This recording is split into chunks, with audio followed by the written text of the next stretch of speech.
Alors bonjour à tous et à toutes. La fois dernière, on avait configuré le serveur DHCP DNS, également le serveur web. Toujours dans notre série consacrée au VLAN bank, ok. Et maintenant, je me suis rendu compte d'un truc, c'est que pendant la configuration, nous avons configuré ici une fonctionnalité qu'on appelait IP Helper. Donc, je me suis rendu compte sur les deux routeurs qu'il y avait un routeur où on n'avait pas configuré en fait cette fonctionnalité. Donc du coup, on va refaire ça ici. Je vais faire d'abord show running config pour voir la configuration actuelle. Donc je vais voir d'abord la configuration actuelle. Qu'est-ce que ça me donne? Alors regardez au niveau des sous-interfaces. Parce que je pense que c'était sur la sous-interface, je crois bien 30, un truc du genre comme ça. Donc, je vais regarder. OK, là, j'ai IP Helper. Voilà. Donc, c'est comme cela, hein, au fur et à mesure que nous allons avancer, les amis. Nous allons voir s'il y a des choses que nous avons mal configurées et tout. On avance petit à petit parce que c'est ça le réseau.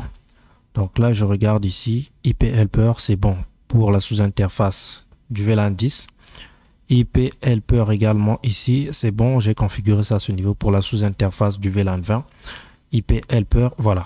Sur le VLAN 30 à ce niveau, je ne vois pas cette fonctionnalité IP Helper. Voilà. Donc, je me suis rendu compte que sur cette sous-interface, nous n'avions rien configuré. Donc, du coup, je vais tout simplement copier cette commande puisque c'est l'adresse IP du serveur. Je viens ici sur copie. Voilà. Donc, c'est la sous-interface gigabit 0030. Voilà. Donc, je vais faire conft comme ceci pour accéder en mode de configuration globale. Je dis interface fast Ethernet, c'est gigabit, pardon. Gigabit 0/0.30. Je clique sur entrée et je vais coller tout simplement cette commande à ce niveau. Voilà. Je sauvegarde la configuration. Je fais show running config comme ceci et je vais vérifier encore une fois de plus. Voilà, donc ici j'ai IP Helper, c'est hyper nickel, très bien. Et je vais vous donner une autre information concernant le VLAN 40 ici. Donc le VLAN 40, c'est le VLAN où se trouvent nos serveurs, ok. Et la commande IP Helper que nous venons de taper précédemment, donc qui est tout simplement cette commande-là, ok. C'est une commande qui est utilisée uniquement sur les VLAN où les clients doivent recevoir une adresse IP via DHCP. D'accord? Mais qui ne sont pas sur le même réseau que le serveur DHCP. Donc cette commande-là est configurée sur l'interface ou sous-interface du routeur ou peut-être même du switch de niveau 3 qui sert de passerelle pour ces VLAN. On est d'accord?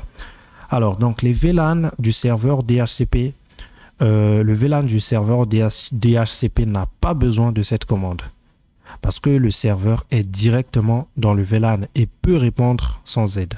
D'accord? Donc là, je pense que c'est clair. Alors, j'ai sauvegardé ma configuration, je crois très bien.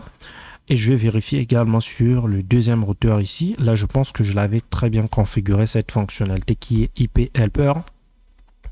Mais je vais quand même vérifier. Show running config pour me rassurer. Voilà. Donc, je vais vérifier d'abord sur la sous-interface 10. Donc là, c'est bon. IP Helper. D'accord. La IP Helper également, c'est bon. Voilà. IP Helper également. Et sur le VLAN 40, je n'ai pas besoin de ça. Voilà. Voilà, donc je me suis rendu compte que dans la vidéo précédente, on n'avait pas configuré cette fonctionnalité au niveau de la sous-interface du VLAN 30. Voilà pourquoi j'ai fait cette petite vidéo là, ok? Voilà, il faut toujours vérifier, il faut être toujours attentif au niveau de chaque configuration.